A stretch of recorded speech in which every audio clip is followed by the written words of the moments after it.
Hello students, it's Anuradha ma'am here. Welcome to my YouTube channel make concept easy.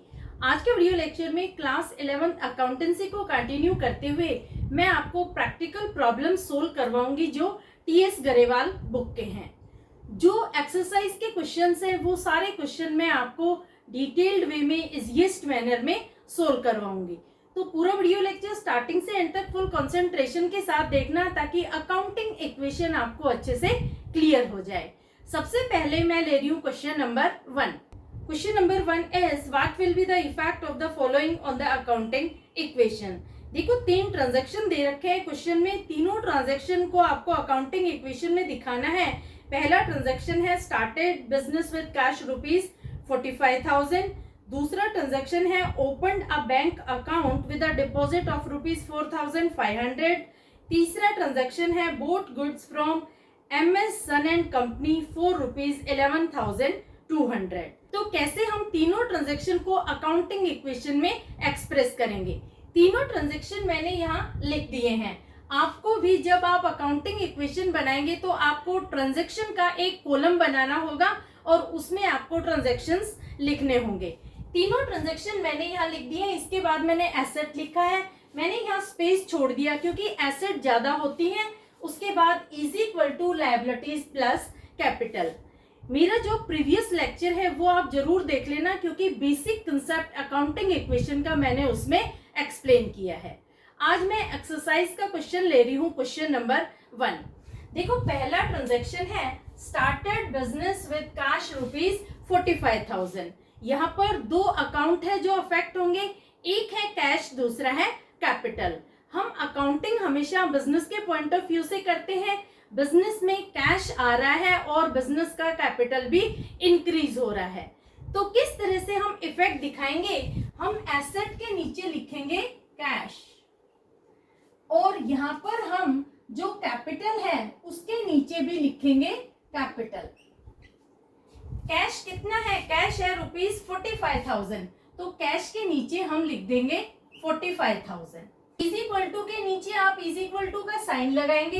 ये column अभी आप blank छोड़ देंगे जो लायबिलिटीज का कॉलम है क्योंकि अभी कोई लायबिलिटी स्टार्ट नहीं हुई है।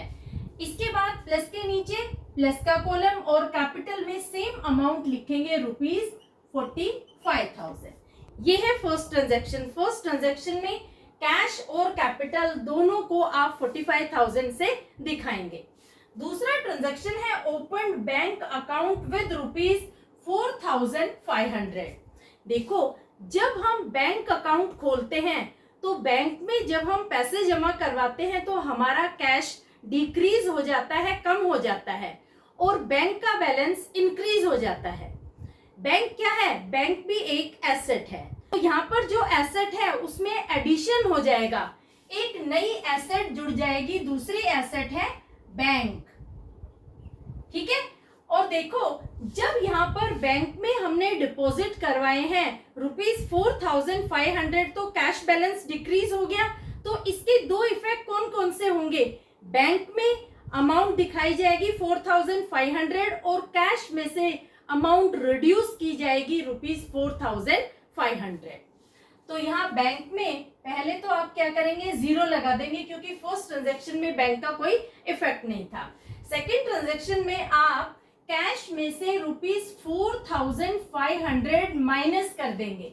माइनस क्यों किए, क्योंकि ये पैसा बैंक में जमा किया गया है तो हमारा कैश रिड्यूस हो गया, कम हो गया, तो मैंने माइनस कर दिया कैश में से। अब बैंक में अमाउंट डिपॉजिट हुई है तो बैंक में हम दिखा देंगे रुपीज 4,500। क्लियर।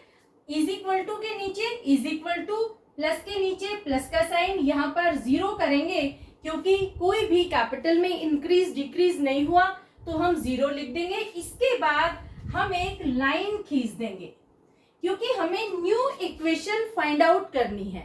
न्यू इक्वेशन आप कब फाइंड आउट करेंगे, जब आप स्टार्टिंग के 2 ट्रांजैक्शन लिख देंगे, उसके बाद आप न्यू इक्वेशन फाइंड आउट करेंगे। अब देखो न्यू इक्वेशन में कैश कितना आ जाएगा, इसे माइनस करेंगे तो कैश आएगा रुपीज 40,500 प्लस बैंक का बैलेंस है 4,500 इज इक्वल टू के नीचे इज इक्वल टू प्लस के नीचे प्लस और 45,000 है कैपिटल। अब देखो ये न्यू इक्वेशन आ गई। न्यू इक्वेशन मिलते ही हम चेक करेंगे कि लेफ्ट हैंड साइड और राइट हैंड साइड क्या दोनों मैच कर रही है। अगर इनमें मिसमैचिंग है तो इसका मतलब आपने कहीं ना कहीं कोई गलती की है। तो देखो हम चेक करते हैं, इन दोनों को प्लस करेंगे तो टोटल आएगा 45,000 और यहाँ लायबिलिटी प्लस कैपिटल का भी टोटल है 45,000। इसका मतलब आपकी इक्वेशन यहाँ तक ठीक है। अब लेते हैं हम third transaction, boat goods from MS Sons and Company for ₹11,200। देखो यहाँ पर जो ट्रांजैक्शन हुआ है ये क्रेडिट का ट्रांजैक्शन है। यहाँ पर कैश की पेमेंट नहीं हुई क्योंकि ट्रांजैक्शन में कैश के बारे में कोई भी इंफॉर्मेशन नहीं है। यहाँ नाम लिखा गया है MS Sons and Company का जिससे गुड्स परचेज की गई है। इसका मतलब गुड्स उधार में परचेज की गई है और जब गुड्स उधार में परचेज की जाती हैं तो क्रेडिटर्स जनरेट हो जाते हैं। तो अब हम लायबिलिटी के नीचे लिखेंगे क्रेडिटर्स, यहां आप लिखेंगे क्रेडिटर्स। अब हम क्रेडिटर के नीचे अमाउंट लिखेंगे क्योंकि गुड्स परचेज की गई है उधार में। कितनी अमाउंट है? अमाउंट है ₹11,200। तो एक तो ये इफेक्ट आ गया। दूसरा इफेक्ट क्या आएगा? बिजनेस में गुड्स परचेज की गई है, इसका मतलब एक नई एसेट बढ़ गई है जिसका नाम है स्टॉक। तो हम यहाँ पर लिख देंगे स्टॉक। गुड्स को हमेशा हम स्टॉक के रूप में दिखाते हैं। जब भी एसेट में आप लिखोगे तो गुड्स मत लिखना, आप उसे स्टॉक लिखना। तो समझ आया दो कौन कौन से अकाउंट हैं जो इफेक्ट हुए? एक है स्टॉक, दूसरा है क्रेडिटर। तो यहाँ हमने 11,200 एक तो क्रेडिटर्स के नीचे दिखा दिए, एक दिखाएंगे स्टॉक के नीचे। तो स्टॉक में भी आप प्रीवियस ट्रांजैक्शन में जीरो कर दो, ऐसे जीरो करते जाएंगे और यहाँ हम लिखेंगे 11,200। समझ आ गया? अब जितने भी और अकाउंट हैं एसेट और लायबिलिटी के, कैपिटल के, वहां सब जगह आप जीरो लगा दो। यहाँ जीरो प्लस जीरो, प्लस के नीचे प्लस, इज इक्वल टू के नीचे इज इक्वल टू, यहाँ प्लस यहाँ जीरो। अब आप न्यू इक्वेशन फाइंड आउट करने के लिए एक लाइन खींचेंगे। जब आप प्लस माइनस करेंगे कैश आएगा ₹40,500 प्लस बैंक बैलेंस है ₹4,500, स्टॉक का बैलेंस है 11,200 इज इक्वल टू क्रेडिटर्स है 11,200 प्लस कैपिटल है 45,000। अब देखो ये हमने न्यू इक्वेशन फाइंड आउट कर ली। अब हम क्या करेंगे कि दोनों साइड को मैच करके देखेंगे, दोनों साइड के टोटल को एक दूसरे से मैच करेंगे। क्या एसेट का टोटल लायबिलिटी प्लस कैपिटल से मैच कर रहा है? अगर दोनों का टोटल सेम है इसका मतलब आपकी अकाउंटिंग इक्वेशन ठीक है, और अगर मिसमैच आता है टोटल में तो आपने कहीं ना कहीं कोई मिस्टेक कमिट की है। तो देखो एसेट का टोटल हम अलग करेंगे और लायबिलिटी प्लस कैपिटल का टोटल अलग करेंगे। जब आप एसेट का टोटल करेंगे तो इसका टोटल आएगा 56,200। ये इक्वल आ रहा है लायबिलिटी प्लस कैपिटल के 56,200। इसका मतलब आपकी अकाउंटिंग इक्वेशन ठीक है, आपकी अकाउंटिंग इक्वेशन बिल्कुल करेक्ट है, कोई भी मिस्टेक आपने कमिट नहीं की। तो समझ आया? हर न्यू इक्वेशन के बाद आपको चेक जरूर करना है कि लेफ्ट हैंड साइड और राइट हैंड साइड दोनों एक दूसरे से मैच हो रही है कि नहीं, दोनों में मिसमैच नहीं होना चाहिए। क्लियर? तो ये है सॉल्यूशन क्वेश्चन नंबर 1 का। इसका एक स्क्रीनशॉट ले लो। अब मैं ले रही हूं question number 2। Show the accounting equation for the following transactions. 4 transaction given है। Gopinath started business with cash ₹25,000, purchased goods from Shyam ₹10,000, sold goods to Sohan costing ₹1,800 for ₹1,500. Gopinath withdrew from business ₹5,000। देखो question number 2 में 4 transaction है। चारों transaction को किस तरह से हम अकाउंटिंग इक्वेशन में दिखाएंगे, सेम आपको फॉर्मेट बनाना है। आपको एक कॉलम बनाना है सीरियल नंबर का, जिसमें आप नंबर डालेंगे ट्रांजैक्शन के। उसके बाद आप ट्रांजैक्शन का कॉलम बनाएंगे, फिर asset is equal to liability plus capital का कॉलम बनाएंगे। तो सबसे पहला ट्रांजैक्शन क्या है, Gopinath started business with cash ₹25,000। पहला ट्रांजैक्शन हमेशा कैश इंट्रोडक्शन का होता है, क्योंकि जब भी कोई बिजनेस स्टार्ट किया जाता है तो उसमें कैश इंट्रोड्यूस होता है। सेम अकाउंटिंग वे से हम इसका ट्रीटमेंट करेंगे। सबसे पहले हम एसेट के नीचे लिख देंगे कैश, कैश के नीचे अमाउंट लिख देंगे ₹25,000। इज इक्वल टू के नीचे आप इज इक्वल टू लगाएंगे, लायबिलिटी का कॉलम आप ब्लैंक छोड़ देंगे, प्लस के साइन के नीचे आप प्लस का साइन लगाएंगे। यहाँ पर आप कैपिटल लिखेंगे और कैपिटल के नीचे आप सेम अमाउंट लिखेंगे ₹25,000। ठीक है। दूसरा ट्रांजैक्शन आता है परचेज गुड्स फ्रॉम श्याम ₹10,000। देखो ये जो ट्रांजैक्शन है ये क्रेडिट ट्रांजैक्शन है, ये उधार का ट्रांजैक्शन है। बिजनेस में गुड्स परचेज की गई है लेकिन कैश की पेमेंट नहीं हुई, श्याम से गुड्स परचेज की गई है उधार में। इसका मतलब क्रेडिटर्स जनरेट हो गए। तो यहाँ पर लायबिलिटी के नीचे आप लिखेंगे क्रेडिटर्स, क्रेडिटर्स के नीचे आप 0 लगा देंगे प्रीवियस ट्रांजैक्शन में। आप नेक्स्ट ट्रांजैक्शन की जो अमाउंट है ₹10,000 वो लिखेंगे आप क्रेडिटर्स के नीचे, यहाँ प्लस कैपिटल में 0। अब देखो आपने एक इफेक्ट तो दिखा दिया क्रेडिटर में। हर ट्रांजैक्शन के दो इफेक्ट होते हैं, दो एस्पेक्ट होते हैं, एक डेबिट दूसरा क्रेडिट। पहला इफेक्ट हमने क्रेडिटर में दिखा दिया, दूसरा इफेक्ट कहाँ आएगा, बिजनेस में गुड्स परचेज हुई है यानी एसेट इंक्रीज हुई है, एक नई एसेट बिजनेस में जुड़ रही है। तो यहाँ पर गुड्स के लिए हम लिखते हैं स्टॉक। ठीक है, स्टॉक परचेज किया गया है बिजनेस में, अमाउंट है ₹10,000। तो स्टॉक के लिए हम प्रीवियस ट्रांजैक्शन में 0 लगाएंगे और फिर हम स्टॉक के नीचे लिखेंगे ₹10,000। यहाँ कैश की कोई पेमेंट नहीं हुई तो कैश के नीचे आप लिख देंगे 0। ठीक है, आपको फर्स्ट 2 ट्रांजैक्शन एक साथ करने होते हैं। उसके बाद आप लाइन ड्रॉ करेंगे, लाइन ड्रॉ करके आप न्यू इक्वेशन कैलकुलेट करेंगे, फाइंड आउट करेंगे। कैश कितना है, कैश है ₹25,000 प्लस स्टॉक है 10,000। इज इक्वल टू के नीचे आप इज इक्वल टू लिखेंगे, 10,000 क्रेडिटर्स में आएगा और 25,000 कैपिटल में। अब देखो जैसे ही हमें न्यू इक्वेशन मिलती है हम एकदम मैच करते हैं दोनों साइड, राइट हैंड साइड को लेफ्ट हैंड साइड से मैच करते हैं, जो एसेट है उसको लायबिलिटी प्लस कैपिटल से मैच करते हैं। देखो यहाँ पर भी 35,000 है और यहाँ पर भी 35,000, इसका मतलब आपकी इक्वेशन राइट है। दोनों ट्रांजैक्शन आपने अकाउंटिंग इक्वेशन में दिखा दिए। अब हम लेते हैं third transaction, sold goods to Sohan costing ₹1,800 for ₹1,500। अब देखो ये जो ट्रांजैक्शन है ये ट्रांजैक्शन बहुत इंपॉर्टेंट है, क्योंकि ऐसा ट्रांजैक्शन डेफिनेटली आपके फाइनल एग्जाम में पूछा जाएगा। बहुत ध्यान से समझना, इस ट्रांजैक्शन को मैं आपको समझा रही हूँ। इस ट्रांजैक्शन के 3 इफेक्ट होंगे, यहाँ पर 2 इफेक्ट नहीं होंगे। 3 इफेक्ट कैसे होंगे, देखो यहाँ पर गुड्स बेची गई है सोहन को, इसका मतलब यहाँ गुड्स उधार में बेची गई है, कैश में गुड्स नहीं बेची गई। इसका मतलब नए डेटर्स जनरेट हो गए बिजनेस में।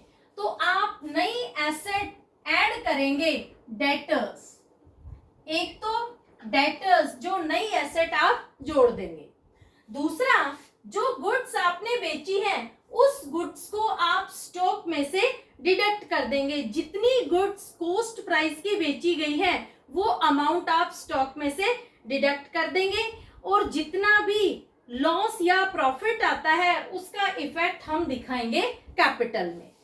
तो देखो इसे मैं आपको समझा रही हूँ। गुड्स का कॉस्ट प्राइस क्या है, कॉस्ट वैल्यू है ₹1800 और सेलिंग प्राइस क्या है, सेलिंग प्राइस है ₹1500। 1800 रुपए की गुड्स आपने 1500 रुपए में बेची है, इसका मतलब आपको लॉस हुआ है ₹300 का। देखो ये बहुत ध्यान से समझना, क्या लिखा है, sold goods to Sohan costing ₹1800। जो आपको कॉस्टिंग के बाद अमाउंट मिलती है ना, उस अमाउंट को आप स्टॉक में से डिडक्ट कर देना। इसका मतलब क्या हुआ कि इतने रुपए की गुड्स थी जो बेची गई है। यहाँ पर गुड्स का कॉस्ट प्राइस क्या है, ₹1800। तो 1800 हम स्टॉक में से माइनस कर देंगे। यहाँ 1800 को आप लगा देना ब्रैकेट का मतलब होता है माइनस। तो एक इफेक्ट तो आपको समझ में आ गया। दूसरा देखो, कितनी अमाउंट में गुड्स बेची है, गुड्स का सेलिंग प्राइस है ₹1500, यानी सोहन को 1500 रुपए में गुड्स बेची गई है। तो सेकेंड इफेक्ट होगा डेटर्स में, जो अमाउंट आएगी वो है ₹1500। तो यहाँ पर जो प्रीवियस ट्रांजैक्शन है वहां डेटर्स में हम लगा देंगे 0 और यहाँ आप लिखेंगे ₹1500। समझ आया, ये हो गया इसका सेकेंड इफेक्ट। थर्ड इफेक्ट क्या है कि बिजनेस में लॉस हुआ है ₹300 का। जब भी बिजनेस में लॉस होता है तो उसे हम कैपिटल में से कर देते हैं माइनस। तो इसे भी आप ब्रैकेट कर देना, ये 300 रुपए कैपिटल में से हम डिडक्ट करेंगे। तो समझ आया आपको, इस ट्रांजैक्शन में 3 इफेक्ट मैंने कैसे दिखाए। पहला, जो डेटर्स जनरेट हुए हैं वो 1500 के जनरेट हुए हैं। दूसरा, स्टॉक में से 1800 हम डिडक्ट कर देंगे और तीसरा, कैपिटल में से 300 रुपीज डिडक्ट कर देंगे। अब देखो, लायबिलिटी के नीचे आप 0 लिख देना, प्लस के नीचे प्लस, इज इक्वल टू के नीचे इज इक्वल टू, यहाँ प्लस के नीचे प्लस, कैश का कोई लेना देना नहीं है तो यहाँ कैश के नीचे भी हम 0 लगा देंगे और न्यू इक्वेशन हम कैलकुलेट करेंगे। तो न्यू इक्वेशन क्या आएगी, कैश आएगा ₹25,000 प्लस स्टॉक कितना है 10,000 में से 1,800 आप माइनस करेंगे तो स्टॉक की अमाउंट आएगी ₹8,200।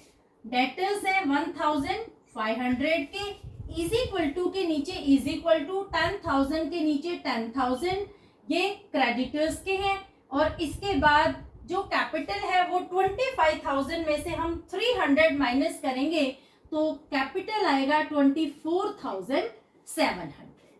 ये आ गई आपकी न्यू इक्वेशन। क्लियर।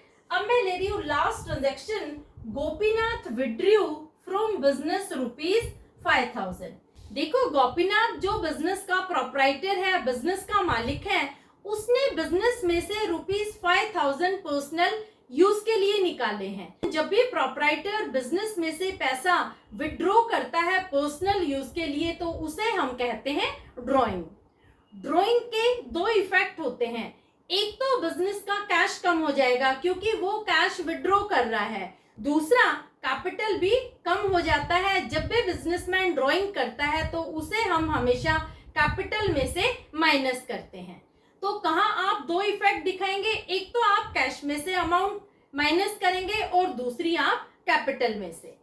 तो देखो कितनी अमाउंट है ₹5,000, यहाँ पर आप 5,000 माइनस करेंगे कैश में से, दूसरा कैपिटल में से भी आप ₹5,000 माइनस करेंगे। यहाँ आप ब्रैकेट लगा देना, ब्रैकेट का मतलब ही माइनस होता है, आपको माइनस का साइन लगाने की जरूरत नहीं है। अगर आप माइनस का साइन लगाओ तो आप ब्रैकेट करके अंदर माइनस का साइन लगाना, क्योंकि ऑलरेडी यहाँ पर प्लस का साइन है। जो क्रेडिटर्स है उसके नीचे 0 लगाएंगे, इज इक्वल टू के नीचे इज इक्वल टू, जो डेटर्स है वहां भी 0, प्लस के नीचे प्लस, यहाँ भी 0 और यहाँ प्लस।